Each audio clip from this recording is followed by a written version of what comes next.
वक्रतुण्डं महाकाय सूर्यकोटिसम्प्रभ निर्विघ्नं कुरु मे देव सर्वकार्येषु सर्वदा। मंगलम भगवान विष्णु मंगलम गरुड़ध्वज मंगलम पुंडरीकाच मंगलाय तनो हरि।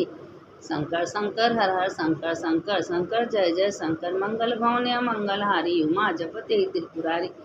देखिए शिव जी का कथा, बाबा विश्वनाथ जी का कथा आप लोगों को रोज़ सुनना चाहिए। शिव ही सारे संसार के देवता हैं। और शिव जब 3 नेत्र से बैठे रहते हैं, अपना 2 नेत्र तो बंद करते हैं, एक नेत्र अगर खोल देते हैं तो दुनिया प्रलय हो जाती है। तो इसीलिए हमेशा समाधि में कैलाशपुर पर बैठे रहते हैं। कहते हैं कि शिवलिंग में हम विराजमान हैं। जो शिवलिंग अपने घर में रख के पूजा वूजा करता है, भोलेनाथ बहुत खुश होते हैं। तो जो ब्रह्मा विष्णु महेश नारद नारायण नारायण करते शिव जी के पास गए तो पूछे कि प्रभु ये सप्त ऋषि जो हैं ये कौन हैं? तो कहें सप्त ऋषि हमारे भक्त हैं। तो जो सप्त ऋषि हैं वो अपना जंगल में रह के, देखिए क्या वो लोग ऐसे मूर्ति रख के पूजा नहीं करते हैं। वो लोग शिव जी को अपने अंदर आत्मा में बैठा लेते हैं, वही में समाधि में बैठ के और शिव जी का भजन कीर्तन पूजा करते हैं। और भगवान भोलेनाथ को सब कुछ दुनिया में पता है कि क्या हो रहा है क्या नहीं हो रहा है, कैसे दुनिया सृष्टि है कैसे नहीं है। और हमेशा 1 सेकंड के पार्वती माता को अलग नहीं करते हैं। जहाँ शिव वही शक्ति, शक्ति ही शिव, शिव ही शक्ति हैं। तो ये 1 मिनट के लिए अलग नहीं करती हैं। और उनके साथ साथ गणेश जी भी रहते हैं। गणेश जी अपने माँ के बिना नहीं रह पाते हैं, तो हमेशा जहाँ जाना होता है गणेश जी भी साथ लग जाते हैं। और गणेश जी क्या हैं कि जब कहीं भोजन वोजन करना होता है तो भोलेनाथ गणेश को भेज देते हैं, कहें जाओ सबका इच्छा तुम पूर्ति कर लो। क्योंकि भोलेनाथ को पता है कि गणेश बहुत समझदार हैं, जितना गणेश समझदार हैं उतना कोई नहीं है, इसीलिए गणेश को हर जगह भेज देते हैं। क्योंकि प्रथम पूजी हैं गणेश जी। तो पार्वती माता शंकर जी हमेशा घूमते रहते हैं, विचरते रहते हैं, देखते रहते हैं। तो जंगल में जब लोग सप्तऋषि जो थे वो भगवान भोलेनाथ के भक्त थे। देखिए भगवान भोलेनाथ का देवता राक्षस पितर जितना लोग दुनिया में है सब भोलेनाथ का ही भक्त हैं। क्योंकि राक्षस भी संग भोलेनाथ को मानते हैं, देवता भी मानते हैं, और जितना लोग गढ़ हैं सब हम शिव को मानते हैं। तो ये कहते हैं सत्यम शिवम सुंदरम, सत्य शिव के जैसा सत्य कोई दुनिया में नहीं।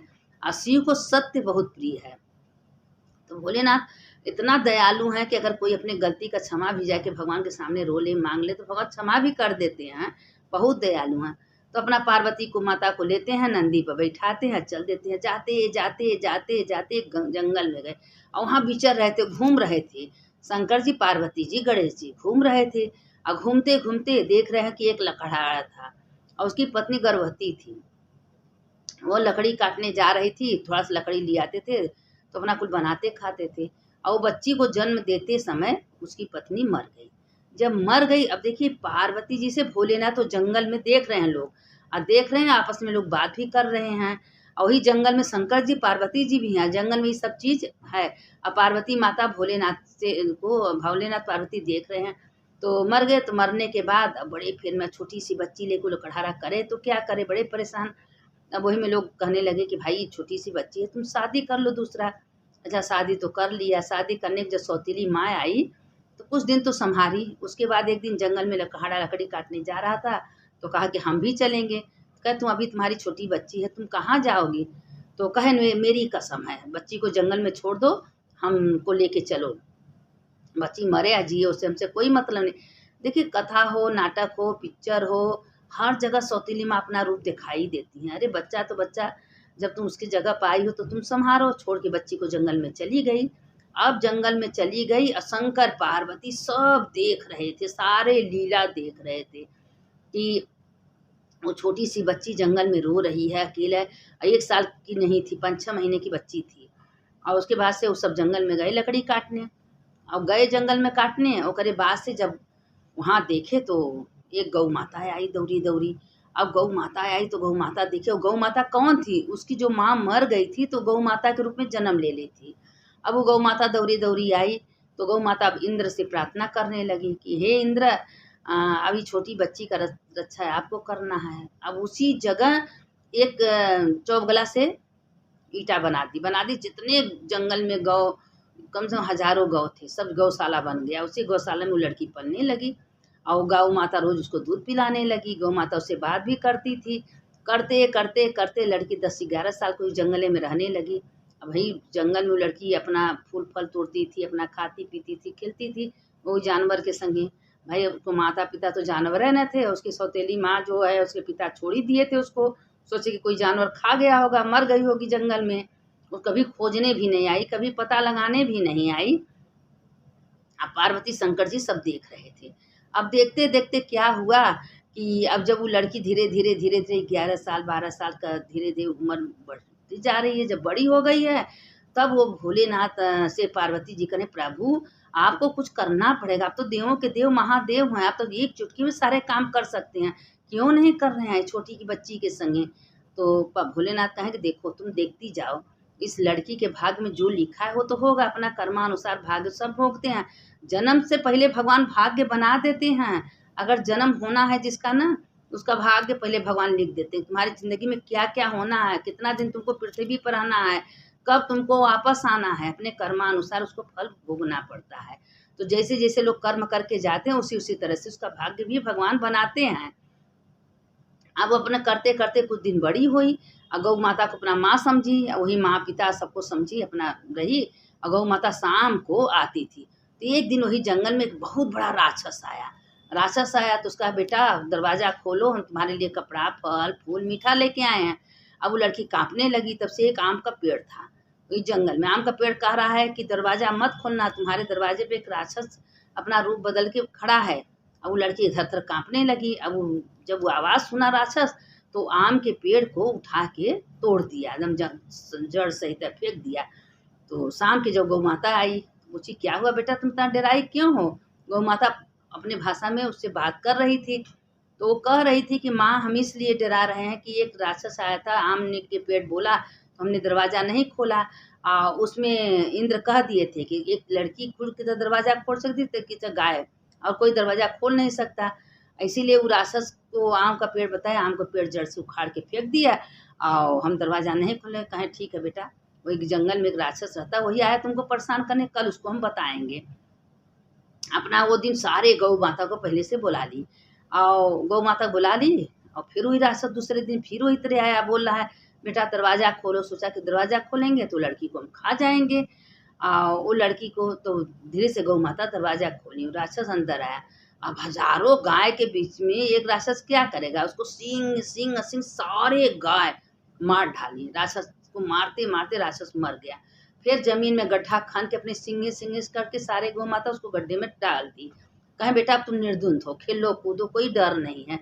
रहते रहते रहते बहुत दिन जब बीत गया, तो एक उधर से राजकुमार निकल आ रहा था। तो वो जंगल में घूम रही थी। तो वो लड़की को देखी, लड़की बहुत खूबसूरत सुंदर।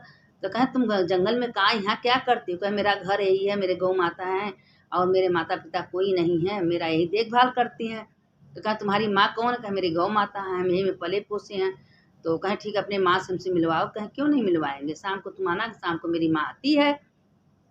अब वो राक्षस जो राजा था, राजा का लड़का, वो गौ माता का इंतजार किया। जब गौ माता शाम की आई तो कहा कि हम देखिए हम आपकी बेटी से शादी करना चाहते हैं। तो कहा देखिए तुम शादी करो, मेरी बेटी को कोई गुण सहूर कुछ भी नहीं है, क्योंकि बस जंगल में पली पोसी है, जंगल में का तरीका जानती है, उसको कोई ज्ञान बुद्धि नहीं है। तो कहें ठीक है, नहीं है तो क्या, लेकिन हम शादी करेंगे आपकी बेटी से, आपकी बेटी बहुत सुंदर है। तो कहें ठीक है। वही में कुल जितना फूल का माला वाला बना के सारे गौ माता इकट्ठा हो के सब आशीर्वाद दे के उसका शादी ब्याह हो गया। शादी ब्याह हो गया, ससुराल गई। जब ससुराल गई तो अपना भाई राजरानी बन गई। राजा के लड़के से शादी हुआ तो राजमहल में गई रहने, कुछ दिन बीता। तो एक दिन कहीं मेरे मैका तो नहीं है, मेरा मैका तो गौ माता है, गौशाला है, हमको चल के मिलवा दो। तो लड़का कहा ठीक है हम तुमको मिलवा देंगे, चलो तुम। अब उसी गौशाला में आई तो गौ माता देख के खुश हुई। तो पगुरी ऐसे की तो वहीं से सोना चांदी हीरा मोती उसके गाँव के मुँह से कुल निकला, कुल दे के। और खोइसा कहीं बेटा खोइसा रखो, खोइसा में खूब दी। कहें तुमको तो अभी तक हम कुछ दिए नहीं बेटा, तुम भले राजरानी बन गई हो लेकिन हमारा उपहार तुम लो। उसके बाद से वह इतना सोना चांदी उसको दी, अपने आंचल में लेके गए। उसके सास पूछी तुम कहाँ से क्या लेके आई हो, गौ माता तुमको क्या दी हैं। तो देखी तो कही कि अरे तुम इतना सोना चांदी हीरा मोती, कहो गौ माता तो राजमहल में होना चाहिए, वहाँ जंगल में क्यों है। आप राजा अपने बेटा से कहीं जाओ गौ माता की हाँ ले आओ।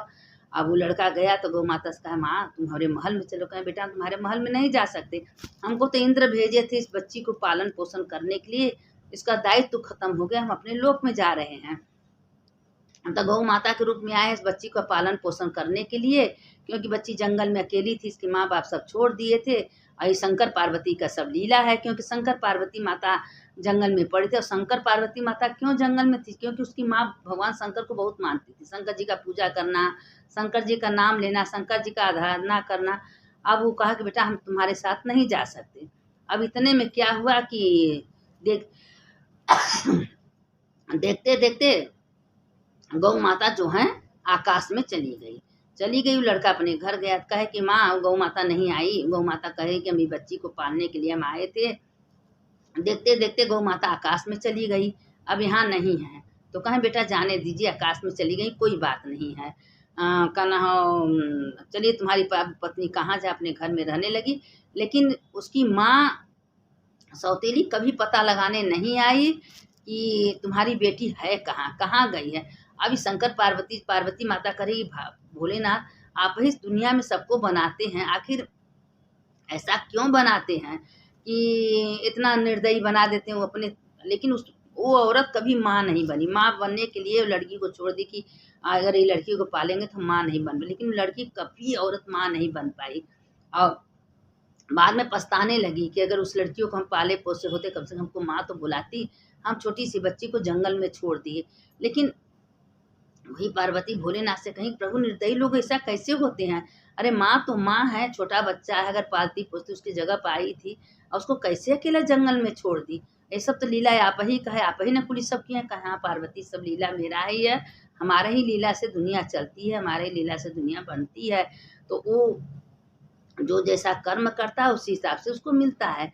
तो क्या उस लड़की को छोड़ी है तो क्या उसको उसका कर्म का भोग नहीं भूली? अपनी जान बहुत कोशिश की, कभी जिंदगी में माँ नहीं बन पाई, माँ के लिए तरस गई। और उस लड़की को क्या हुआ, लड़की बड़ी हुई, राजनानी बन गई, शादी विवाह, राजा के घरे चली गई। तो उसमें भला किसका हुआ? उस लड़की का ना। तो और ये सब लीला तो पार्वती से भोलेनाथ कहें, सारी लीला तो प्रभु आप ही का है, करने वाले आप ही हो, कराने वाले आप ही हो। यह देखिए सब कथा जब हम पढ़ते हैं तो हम भेजते हैं। तो इसी पुराण में पार्वती माता से अब भोलेनाथ सब बात कर रहे थे। रोज विचरने, संध्या को प्रदोष काल में रोज नंदी को लेते हैं विचरने। तो जितने सप्तऋषि, देवता, राक्षस सब भोलेनाथ का आराधना करते हैं। भोलेनाथ का प्रिय सत्यम शिवम सुंदरम, सब कुछ शक्ति सत्य शिव में है। और शिव जी के निधि उठिए बैठिए, उन्हें का आराधना करें। उसमें 33 करोड़ देवी देवता का पूजा आपका अपने आप हो जाता है, उसमें कोई भाव नहीं है। क्योंकि इसलिए क्योंकि भोलेनाथ में सारे दुनिया समाहित है। भोलेनाथ पृथ्वी के भी देवता हैं और सारे संसार के देवता हैं। काशी तो भोलेनाथ को ऐसे बहुत पसंद है, सारे दुनिया को छोड़ के काशी का क्यों पसंदा किए हैं कि काशी उनको बहुत प्रिय। काशी भोलेनाथ अपने से प्रकट किए हैं, क्योंकि पूरी काशी त्रिशूल के ऊपर है। तो जब वो अपना त्रिशूल गाड़े तो कहें सारे दुनिया का प्रलय हो जाएगा, पर काशी का कभी प्रलय नहीं होगा। और उसी काशी में देखिए हर जगह गंगा माता सूख जाएंगे, काशी में गंगा माँ कभी नहीं सूखेंगी। और जब भोलेनाथ आए तो काशी में गंगा माँ आई। गंगा माँ कहें कि देखिए हम भी तुम्हारे साथ रहेंगे, जहाँ मेरे पति रहेंगे। गंगा माँ दिल से भोलेनाथ को अपना पति मानी थी। और एक बार गंगा माँ गाय माता को पानी नहीं पीने दी थी, उसका दंड भोलेनाथ गंगा माँ को भी दिए थे। देखिए भोलेनाथ किसी को छोड़ते नहीं हैं, चाहे उनकी पत्नी स्वयं क्यों न हो। भोलेनाथ सबको अपना करने का फल देते हैं, क्योंकि दुनिया में भले आँख मूंद के बैठे रहते हैं, सबका कर्म देखते रहते हैं कि आप सवेरे से उठ के कितना हमारा नाम जप तप पूजा पाठ अच्छा कर्म कियो। सबके अंदर जो भगवान रूप देखता है, उसी में देखिए सारे संसार भगवान उसी पर खुश रहते। दुनिया में देखिए सबके अंदर वही परमात्मा का वास है, कहीं में कोई का भेदभाव नहीं है। तो जो भगवान के निधि उठता है बैठता है, भगवान हमेशा कल्याण करते हैं।